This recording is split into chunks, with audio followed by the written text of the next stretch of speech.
Have you ever seen the movie Inside Out? If you haven't, I highly recommend it. There's a concept in that movie of a core memory.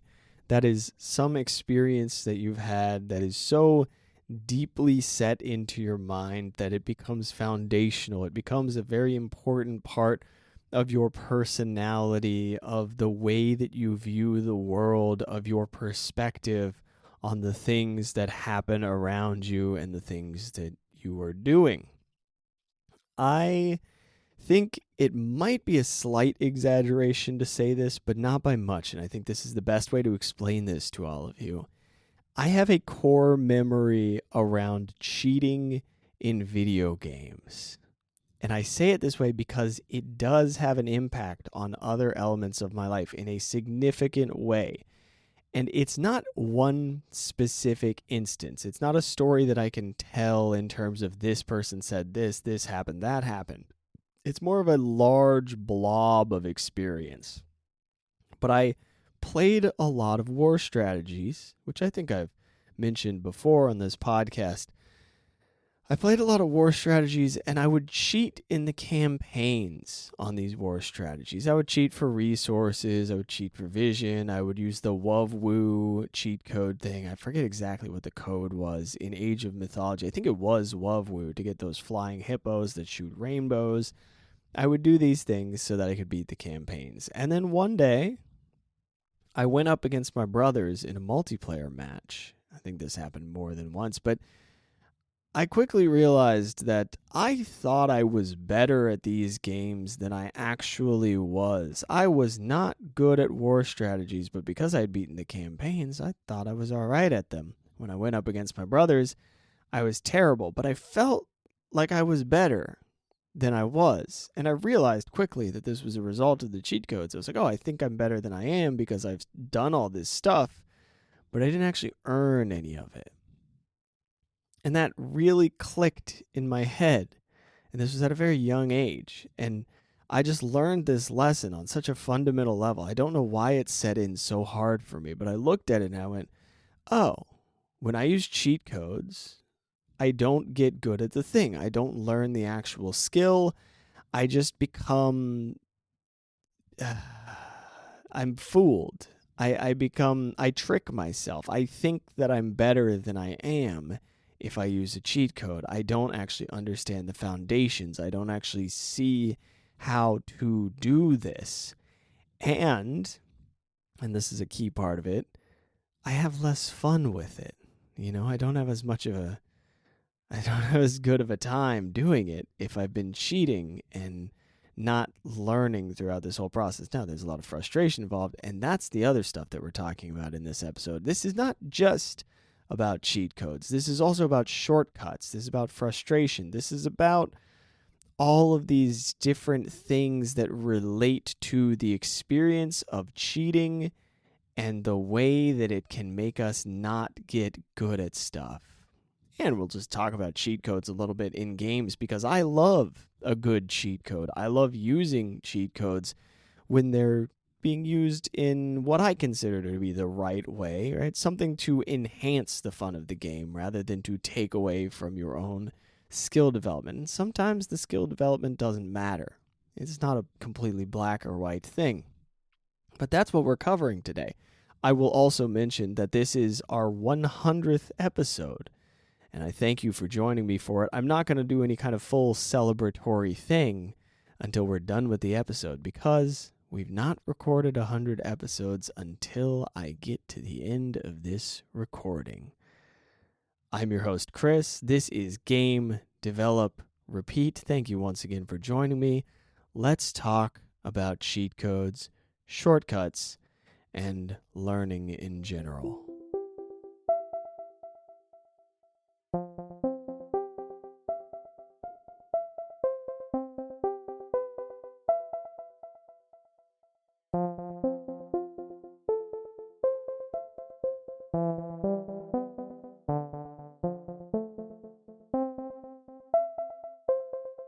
Some of you may remember certain cheat codes from the late 90s, early 2000s. Things like Bighead mode, which seemed to be included in every game for a period of time, which would just make your characters' heads really big. This was if you had multiple characters, or I think it was in like Tony Hawk Pro Skater 2. There were all these weird cheat codes back then that had the same energy as the babality in Mortal Kombat, which was the version of the fatality where you turn your opponent into a baby. There was this weird, strange era of cheat codes. They were very playful, they were goofy, they were like additional features added into the game, little Easter eggs, just some nice playful stuff. And then you also had things like the Game Shark, the Game Genie, this whole time period of like sort of hacking into the game. It always felt a little bit hardcore, right? Like you're plugging your Sega cartridge into another cartridge into your Sega Genesis, and it felt like you were doing something just a little bit illegal somehow. It was like, ooh, I'm doing something naughty. This isn't what I'm supposed to be doing with this game. I'm breaking it. I love these types of cheat codes, to be very clear. This is good stuff. I love a sandbox kind of cheat code. I love a cheat code that lets you experience the game in a different way, or just have some goofiness, or break the fourth wall, or just go like, oh, the developers thought this would be funny, so they put it in, but they knew they couldn't put it into the main game because it would be too deranged. It would start reaching Parappa the Rapper levels of confusing stuff, or like Incredible Crisis levels of confusing stuff. Two games that I think I've already covered in this show before. Strange, but incredible titles. This stuff, this goofy stuff added so much to the game and really let you have a good time with it in a fun new way. And I oftentimes find myself missing these things, but I wonder if it's because I'm just not exploring it, right? Maybe I'm just not aware of it, or maybe I'm too focused on this idea in my mind of, oh, they've turned cheat codes into DLC. They've turned cheat codes into something where you pay for power through DLC, which I don't think is, I hope that's not entirely true. Sometimes it feels true, but I don't think it is. I think that's just the like pessimist in me doing that. But I do think there are instances where that's the case, and in those instances, I don't like you. Don't do that. Thanks. I also think there's an important distinction between single-player cheat codes and multiplayer cheat codes. If you are hacking against other players, do not do that. Don't do that for so many reasons. I don't need to tell you guys this. Maybe I do, actually. You never know. Here's the reason. And I know everybody, I think, understands this intuitively, but let's just put it into words. If you are hacking in a situation where other players are playing with you and they have not consented to your hacking, you are affecting their gameplay experience and you are ruining their gameplay experience, probably. Now, maybe there's something where you're going, oh no, I'm helping them. Let me give you an example of how you could be wrong about that. When I was playing Diablo 1, I wanted to just play the game. I wanted to go into the multiplayer because I like a multiplayer experience. I wanted to play the game. I wanted to beat the game. I didn't want to use the duplicating tricks that everybody used, and everybody duped like crazy. That's fine. Do your thing. But I didn't want to go doing that. And somebody would be like, hey, here, take this gear. People would just try to give me gear because they're like, oh, this guy doesn't have the right gear. Let me be helpful and help them out. I don't want that shortcut. I want to experience the game as it was designed, right? But people who were being helpful thought that I wanted to experience the game that they enjoyed experiencing. I wanted to experience it a different way than they were currently enjoying it. And they, having a different perception than I did at that particular moment, thought that I would enjoy doing what they were doing. This is a problem that we run into with shortcuts too, not just with cheating. There's a thing that happens when you jump into a new multiplayer game where everybody wants to help you, and what they sometimes do is rob you of the onboarding experience. I found that when other people help me in a multiplayer game really early on, I quit the multiplayer game much quicker because I go, well, I don't know, this doesn't feel right. It feels hollow to me.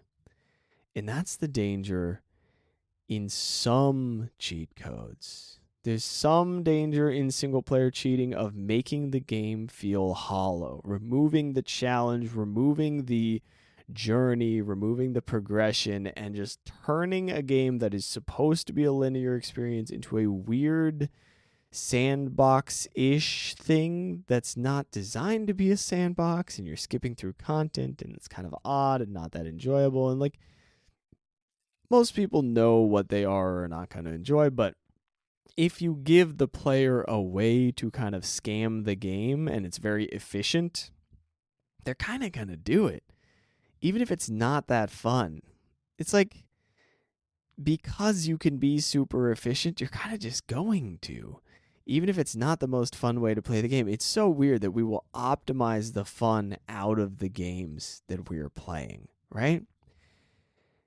And there's this overlap between that idea and this feeling of wanting to be really good at a multiplayer game and then being willing to hack, being willing to cheat, being like, no, this is the way to do it. And I'm not sure exactly where the justification comes in here. I'm not sure exactly how people end up in this place, but getting to the point where you're using like aim hacks, it becomes so important to you to win against other players that you hack, but you're not developing the skill. You're so focused on the ego side of it, on the victory side of it, on the fact that you're beating other people, that you stop caring about whether or not, you're actually better than them at the game. You ignore the fact that it's a competition. You're going, no, I won, but you're not actually competing. It's not a genuine competition if you're hacking in multiplayer. It's very odd, and people justify this all sorts of ways. Sometimes people will say, oh, everybody cheats in this game. It's not true. But this is bizarre to me, and I think it's bizarre to most people, but I think for the person who's doing it, it makes perfect sense. It's just like, that's the way we do it. Now, I have a weird angle on that. I think that sometimes when we're developing a game, we look for those cheat codes in developing the game. We look for a way to shortcut all of the hard work of learning the skills. And I really want to sink my teeth into that. I'm going to hold off until after we play that little song and go forward into the development chunk. But I just want to bookmark that for you because that is so interesting to me. The last thing I want to say about the game side of this is that sometimes a cheat code can spoil the fun for one person, and sometimes it can add to the fun for another person. Sometimes you're using a cheat code for an accessibility reason. Sometimes you're using the cheat code because you've already played a chunk of the game before. Sometimes you just want to be so absurdly powerful, and it's just fun for you. You just want to enjoy that for a little bit, and it'll get old, and then when it gets old, you're probably going to recognize that it's the cheat code, and you're going to stop doing it, right? So you're good to go. I love cheat codes so much. I miss the golden age of cheat codes, and I do think to some extent DLC has messed with that, but at the same time, we kind of purchased cheat codes back in the day anyway. There was like a monetary incentive there. There were guides that had the cheat codes written out. There were people getting paid for this. I don't know exactly how that worked because I was a child at the time, but we paid money for it. Somebody got money, right? Hopefully it wasn't just the store taking all the money, right? I mean, obviously somebody's getting a cut for making the cheat codes. Somebody's getting money for making the game genie or the game shark. It was kind of connected to the whole DLC thing, It's like you're paying extra to get access to these cheat codes. Now on PC, it's a little bit of a different story. There's just a console command and you start messing with stuff. That's always a good time. It's still a good time. But I think it's easy to get into this mindset of, oh my God, the golden age is done. This is over. We're never going to, but we're just in a different age. Now we're in the age of like incredible free updates to games that you bought for a one-off payment. That's crazy. When I was a kid, the only company that did that I remember was Blizzard with Warcraft 3. They did an insane update at one point, adding the tavern, adding all of these neutral heroes, adding all this other stuff. And they did crazy stuff like that. I remember that happening and going, oh my God, I can't believe a company did this. But these days, it's almost expected. People are like, where's my free updates? Where's my free content? Keep giving it. And the goofiness that we used to get from codes still definitely exists in the industry. There's still a lot of goofy stuff out there, which I love and I really, really appreciate. Now, let's get into the thing that I cannot resist any longer, which is how this all ties into game development, especially learning game development.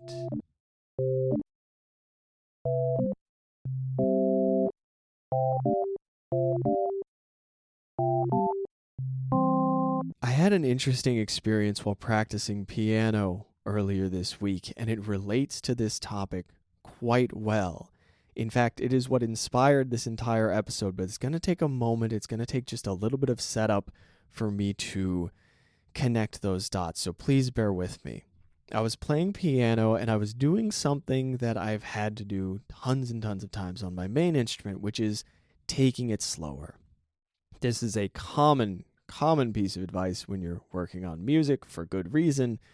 You slow it down, you're going to have a chance to get it right. If there's a lick that's really quick, if there's a couple measures that are too fast for you, too complicated, you take it slow, you have more time to process, you can figure it out. Now, what I would do, typically, is I would slow it down to about the edge of my ability to play it, and then I would get it right like 10 times, then you speed it up a little bit, get it right a few more times, so on and so on.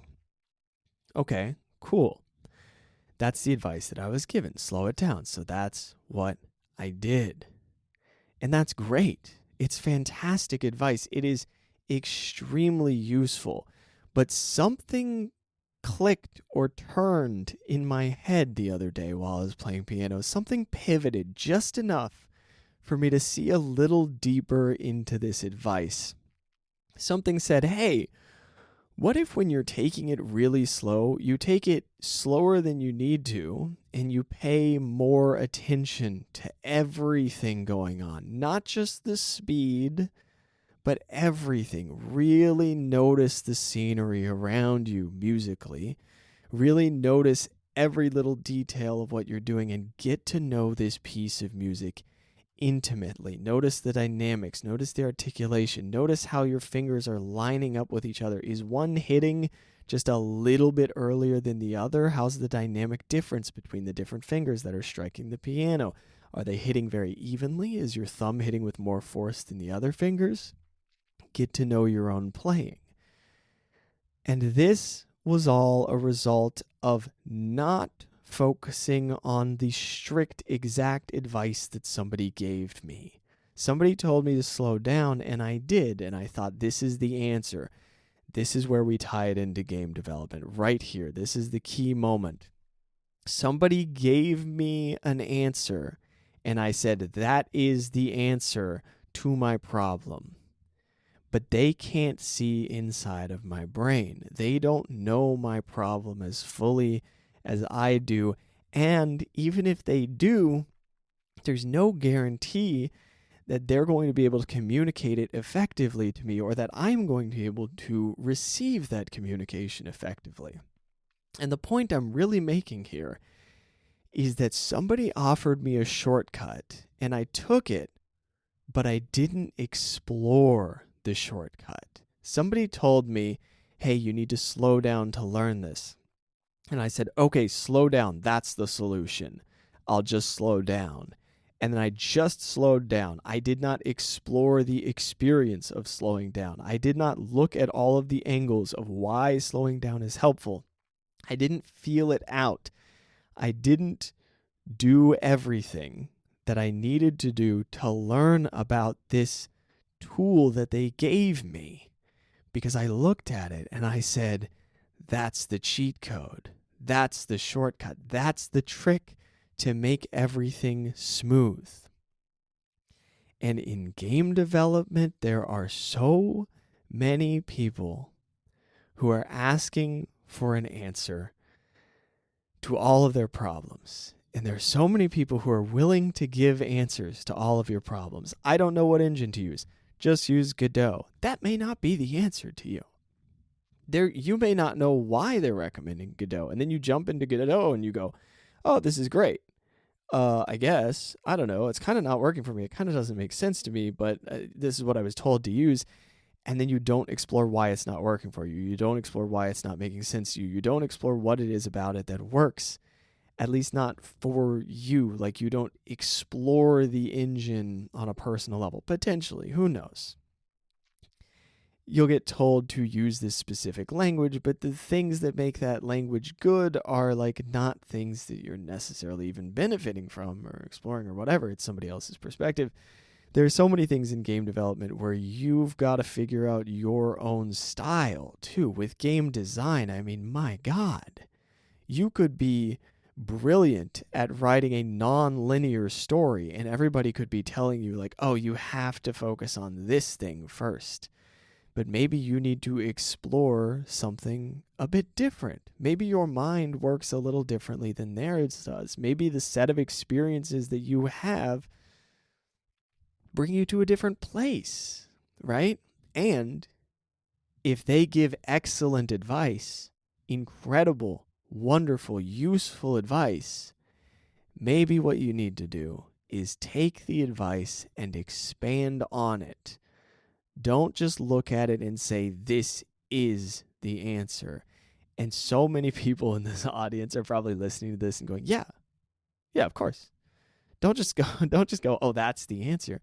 But I bet you there are a bunch of people listening right now going, oh, wait a minute, hold on. I kind of do that sometimes. Because when somebody offers you a shortcut, you kind of take it. Now, there's a subtlety to this that I want to point out, which is this doesn't mean question everything that everybody teaches you. In fact, I think it's very valuable to say, this person knows better. I'm just going to do what they say to do. Right? But that's the first step. Do what they say to do, and then strive to understand that thing. Of course. And I mean on a deep experiential level. The other danger of this is going and doing a ton of research, right? Let me just assess this programming language versus that programming language. Let me assess this engine versus that engine. Let me read all of the technical details, even though I've never made a game in a game engine before.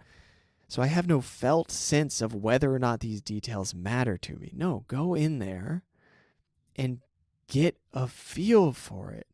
Understand those details. Really get to know that stuff experientially.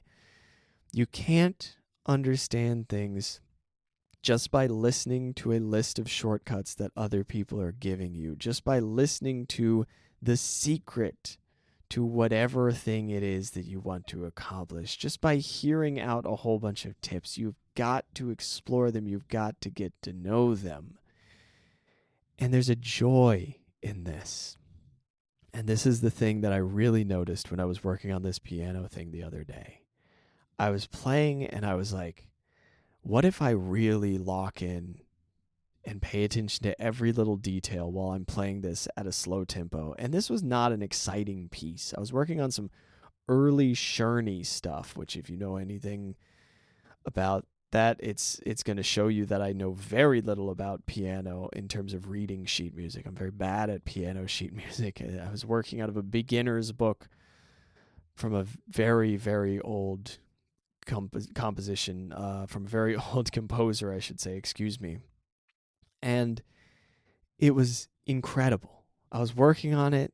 It's very simple. It's a children's tune. There's only like 2 things going on at any given time. And I was absolutely fascinated. I was completely invested in this piece of music because there were so many things I could pay attention to. and it made it fun. I could have been practicing this, just getting repetitions in at a slow pace, but instead I was experiencing every little bit of it. I was exploring it. I was getting to know it. I was getting passionate about it. And it struck me that the key to some sort of sustained progress, some sort of continued development and passion and all of this stuff is not just consistent effort. It's not just learning from others and picking up on these interesting little elements and this, that, and the other. It is engagement on a level that I have difficulty explaining in words. It's focus, but it's the kind of focus where you are enthralled by elements of the experience. And it's not going to happen constantly, but there's going to be moments where you go, oh, that's interesting. I want to know more about that. How can I find out more about that? And then you'll sink your teeth in. And then an hour later, you'll be exhausted. Or you'll be too hyped and you won't be able to stop talking about it. But whatever it is, there's going to be an emotional experience that you're going through here. It's not about automating the process. I don't think. This is all my theory. I don't think it's about automating the process. I think it is about being as engaged in the process as you possibly can. I don't think we want to be on autopilot when we're creating things. Sometimes there are going to be chunks of code where you just go, all right, here we go. But I think that's part of what makes coding so addictive is most of it is extremely engaging. But can you engage on that level when you're working on the visual art side of things? Can you engage on that level when you're working on the music, on the story, on the game design? Can you really, really get in there and go, what am I not noticing about this? What more can I learn about this? What, at this extremely basic level, what can I really pay attention to? If you're finding yourself going, oh, this is just really simple stuff, and I can't get it because I'm bad at this, I think you're getting distracted. I think you're getting sucked into an ego trick. That's trick, not trip. You're getting, although maybe, you're getting sucked into this thing of, I should be able to do this. And that's keeping you from paying attention to what is going on and why it is that you're not able to do this or figure this out or make it really satisfying. And it's not about like really bearing down and clenching your teeth and looking at it and going, oh, I'm going to figure this out. It's going to be rough and I'm going to figure it out. Sure, that can be an element of it, but I feel like noticing is the biggest missing chunk sometimes. And maybe that's just for me. Maybe that's a little self-indulgence for me today because this is a thing that I feel I struggle with. If somebody gives me a clear solution, I tend to take it and go, thank you. That is the answer. I appreciate that answer. I'll move forward. Those of you who have given me solutions on the Twitch stream are laughing right now and saying, well, that's not true. And you may have a point.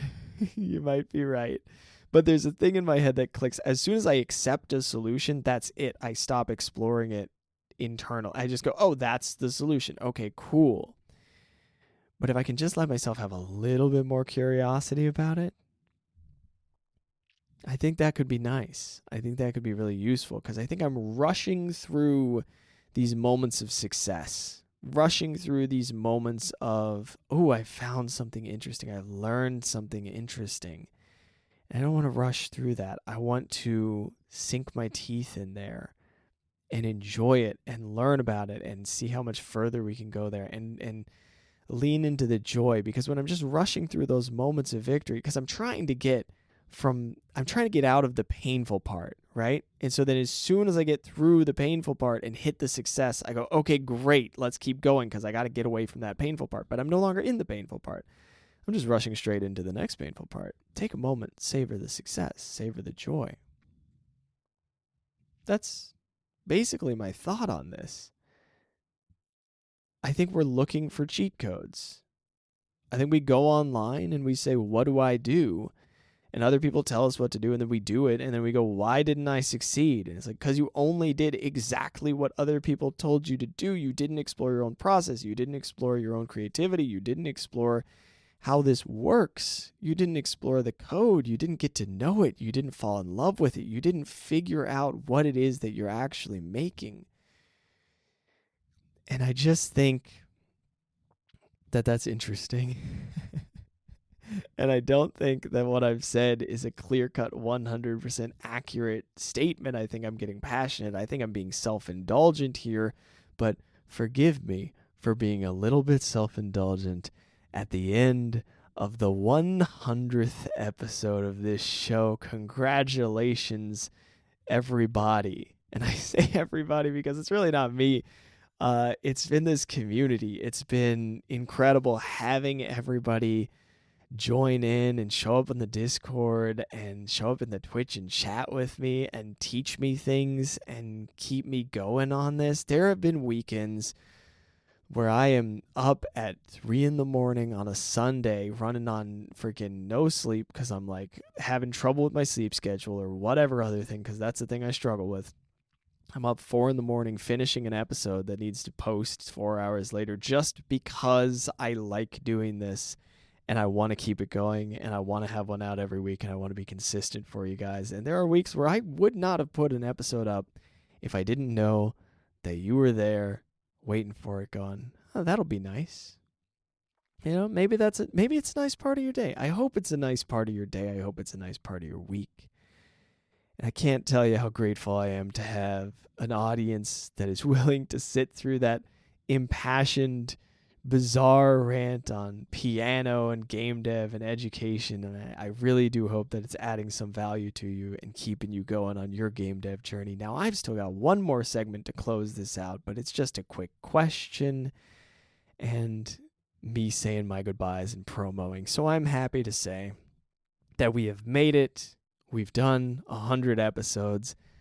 I hope that we have another 100 to go at least.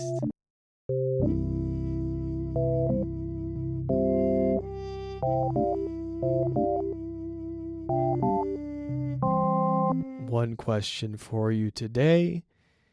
Is there any part of the development process that you would like to try savoring more? Maybe it's a part that you struggle with. Maybe it's a part that you already enjoy. But is there any part that you want to kind of explore, that you want to sink your teeth into more, that you want to really get to know? That's it. That's the question. For me, what is it for me? I feel like there's so many. Right now, I've kind of been avoiding combat design. I did a little write-up on it earlier today to help me out a little bit, but I've been avoiding some combat design on my current project. I've been concerned about it. I've been looking at it and going, it's not really clicking. It's not really correct. It's not quite right. So I want to lean in on that. And actually, I had some good progress today. And I wonder if code is the next step right after that. But yeah, I could get in on that. I've been doing the art stuff more lately, and that's been really nice, but it's time to step away from the art just a little bit. I've been allowing myself to get a little too comfortable in that rabbit hole, right? Because it's been exciting and we've been making a lot of progress. That's it. That's it for the week. Thank you. Thanks again. 100 episodes. I'm gesturing with my hands right now. You can't see me because this isn't a video podcast, but I've got like an open arm, like welcoming but confused. Oh my God, I can't believe that we've done 100 episodes. Kind of a gesture, if that paints any kind of visual for you. Thank you for joining. We have the Twitch channel, Monday, Wednesday, Friday, 2 p.m. Eastern, as always. It's Anxious Buddha Games. I have a blue sky now. Whatever. I'm going to post pictures of the art that I make from the Twitch stream and from just behind the scenes, too. Still working on art for these characters for this fish dating game, which I haven't talked about that much on the podcast, but that's all right. We'll talk more about it later. All right. Hopefully I'll see you around. Hopefully you'll be here for the next one, and have a good week. Get out there, make some stuff, and for the love of God, have a good time while you're doing it. Have fun with it. All right. I'll see you later. Bye-bye.